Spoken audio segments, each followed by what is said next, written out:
Assalamualaikum, saya Aimi Dayana. Saya Nurlana Muda. Saya Farah Alisha. Dan saya Vida Kamila.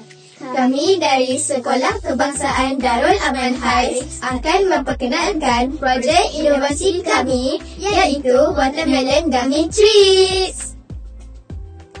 Produk Gummy Tembikai ialah inovasi makanan ringan yang berasaskan buah tembikai tempatan bagi memberi nilai tambah kepada hasil pertanian negeri. Produk ini dibangunkan dengan bimbingan Dr. Nur Shazliana dari Universiti Malaysia Perlis sebagai penasihat untuk memastikan kualiti dan keselamatan terjamin. Di antara objektif produk inovasi kami ialah mengenali dan mengetahui konsep tembikai, menghasilkan gummy tembikai dengan langkah yang betul dan mengamalkan kebersihan sepanjang penyediaan gummy. Kami dapati produk inovasi ini mempunyai potensi komersial di masa hadapan, di mana boleh memanfaatkan hasil tembikai tempatan sebagai nilai tambah. Harga mampu milik dan sesuai untuk pelbagai peringkat umur.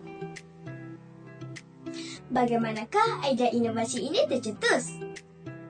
Ini adalah kerana lambakan buah tembikai ketika musim buah di Kedah, risiko pemaziran dan penurunan nilai pasaran, kurangnya inovasi produk berasaskan tembikai tempatan.